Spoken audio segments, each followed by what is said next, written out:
الله الله الله الله الله الله الله.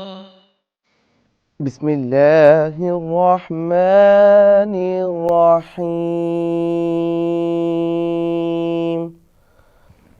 إنا أعتدنا للكافرين سلاسل وأغلالا وسعيرا. إن الأبرار يشربون من كأس كان مزاجها كافورا عينا يشرب بها عباد الله عينا يشرب بها عباد الله يفجرونها تفجيرا.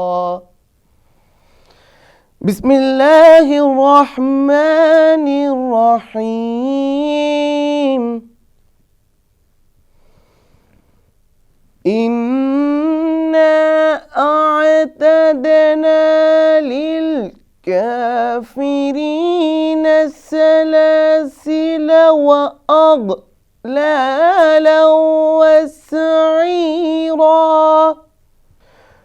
إن الأبرار يشربون من كأس كان مزاجها كافورا. إن الأبرار يشربون من كأس كان مزاجها كافورا عينا يشرب بها عباد الله عينا يشرب بها عباد الله يفجرونها تفجيرا. صدق الله العلي العظيم.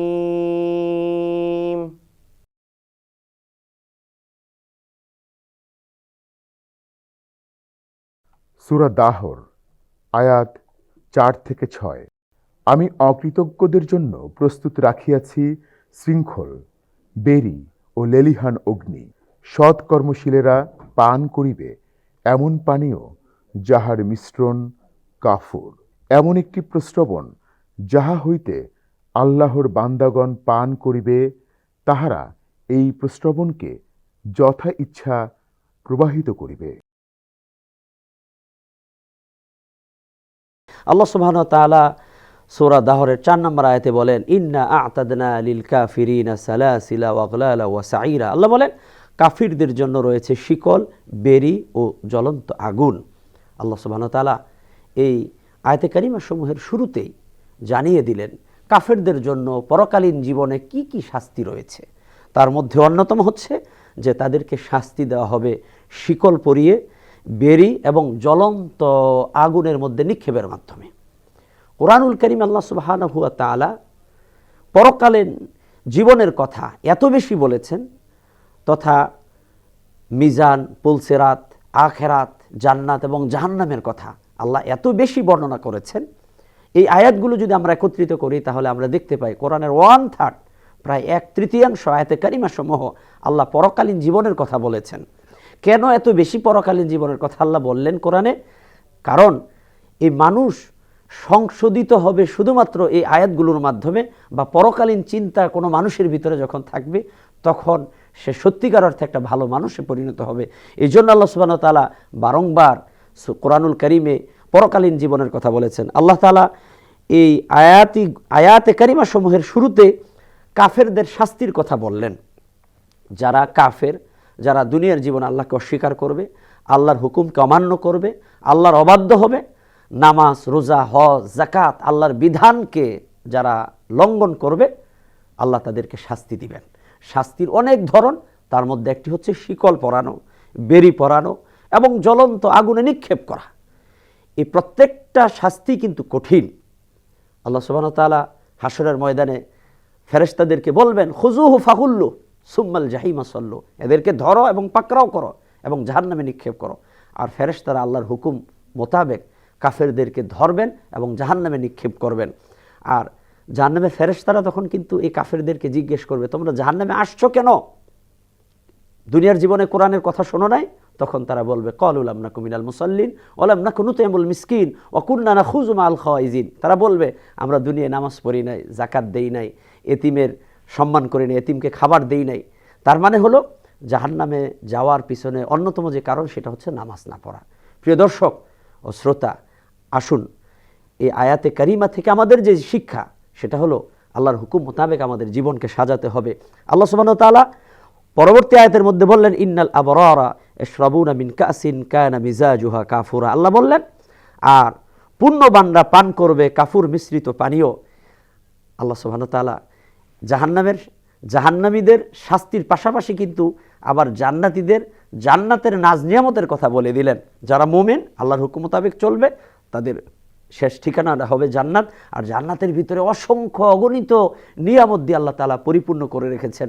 সেখানে এমন কিছু পানীয়র ব্যবস্থা আল্লাহ করে রেখেছেন, যেই পানি সম্পর্কে আল্লাহ বলেছেন, আইনা ইয়াশরাবু ফিহা ইবাদুল্লাহি ফাজ্জিরুনহা তাফজিরা। আল্লাহ বললেন, এটি এমন এক ঝর্ণা যা আল্লাহর বান্দারা ইচ্ছা মতন প্রবাহিত করতে পারবেন, সেখান থেকে পান করবেন। আল্লাহ জানিয়ে দিলেন জান্নাতের নাজ নিয়ামতের কথা। মুমিনেরা সেই প্রবাহিত ঝর্ণা থেকে পানি পান করবে, শরাব পান করবে, যেই শরাবের মধ্যে কোনো নেশা থাকবে না। বহু নহরের কথা আল্লাহ তাআলা জান্নাতের ভিতরে বলেছেন। জান্নাতীরা এগুলো সবাই ব্যবহার করবে, এগুলো পান করবে। এমনকি এমন এক ঝর্ণার কথা আল্লাহ এই আয়াতের মধ্যে বললেন, যে ঝর্ণাটা সে যদি চায় তার নিজের রুমের কোথাও সে প্রবাহিত করবে, সেটাও সে পারবে। যখন ইচ্ছা তখন সে পান করতে পারবে। আল্লাহু আকবার। তার মানে মুমিনদের জন্য আল্লাহ তাআলা যে জান্নাত রেখে দিয়েছেন, সেই জান্নাতের নিয়ামত এত বেশি, যেটা গণনা করে কখনো শেষ করা যাবে না। যেরকম আল্লাহ রাসূল সাল্লাল্লাহু আলাইহি ওয়াসাল্লাম বলেছেন, আল্লাহ সুবহানাহু ওয়া তাআলা জান্নাতের ভিতরে মুমিনদের জন্য এমন নিয়ামত নির্ধারণ করে রেখেছেন, মালা আইনুন রাআত ওয়ালা উযুনুন সামিআত ওয়ালা খাতারা আলা কলবি বাশার। এমন নিয়ামত যেগুলো পৃথিবীর কোনো চোখ দেখে নাই, কোনো কান শোনে নাই, এমনকি মানুষের অন্তরও তা চিন্তা করতে পারে না। সম্মানিত দর্শক ও শ্রোতা, আল্লাহ সুবহানাহু ওয়া তাআলা জাহান্নামের শাস্তি বর্ণনার পাশাপাশি জান্নাতের নিয়ামতের কথা কেন বর্ণনা করলেন? তার মানে হলো আমরা যেন আল্লাহর হুকুম মোতাবেক জীবনটাকে সাজাই। আল্লাহ যে কাজগুলো আমাদেরকে করতে বলেছেন, আমরা যেন সেই কাজগুলো করি। আর আল্লাহ তাআলা যে কাজগুলো থেকে আমাদেরকে বিরত থাকতে বলেছেন, সেগুলো থেকে আমরা বিরত থাকি। আর যদি আল্লাহর হুকুম মোতাবেক জীবনকে না সাজাই, পরকালীন জীবনে আমাদেরকে কঠিন কঠিন শাস্তির সম্মুখীন হতে হবে। আর সেই কঠিন শাস্তির সম্মুখীন হয়ে আল্লাহর কাছে যদি আমরা আবেদন করি যে, আল্লাহ আমাদেরকে আবার দুনিয়ায় পাঠালে পরে আমরা দুনিয়ায় এসে তোমার হুকুম মোতাবেক জীবনকে সাজাবো, সেই সুযোগ কিন্তু দ্বিতীয়বার কাউকে দেওয়া হবে না। সময় থাকতে এই সময়টাকে আমরা কাজে লাগাই। আমরা যদি পরকালীন জীবনে শান্তিতে থাকতে চাই, আরামে থাকতে চাই এবং আল্লাহ সুবহানাহু ওয়া তাআলার নিয়ামতপূর্ণ সেই জান্নাত পেতে চাই, তাহলে আমাদেরকে আল্লাহর হুকুম মোতাবেক জীবনকে সাজাতে হবে। আমার ব্যক্তি জীবনে যেরকম আল্লাহর হুকুম পালন করতে হবে, আমি যেরকম আল্লাহর হুকুম পালন করছি, নামাজ পড়ছি, আমার সন্তানকেও নামাজের ব্যাপারে বলতে হবে, আমার স্ত্রীকেও বলতে হবে।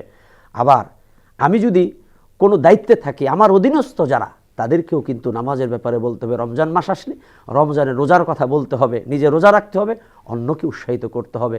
যদি সম্পদ থাকে, যাকাত যদি আমার নেশাব পরিমাণ থাকে, আমার উচিত হবে যাকাত দিয়ে দেওয়া। আবার সম্পদ যদি থাকে, আল্লাহর বিধান হজ, সেই হজটাকেও পালন করতে হবে।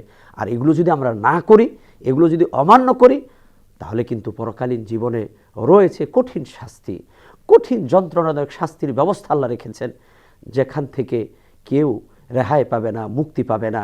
তাই আসুন আল্লাহ সুবহানাহু ওয়া তাআলার কাছে আমরা দোয়া করি, আল্লাহ আপনি আমাদেরকে জান্নাতুল ফেরদাউসের অধিকারী হিসেবে কবুল করুন, আর জাহান্নামের কঠিন শাস্তি থেকে আমাদেরকে রক্ষা করুন। আমিন। প্রিয় দর্শক ও শ্রোতা, আল্লাহ সুবহানাহু ওয়া তাআলার এই নির্দেশনা মোতাবেক যেন আমরা আমাদের জীবনকে সাজাতে পারি, আল্লাহ সেই তৌফিক আমাদের সবাইকেই দান করুন। আমিন। আসসালামু আলাইকুম ওয়া রাহমাতুল্লাহি ওয়া বারাকাতুহু।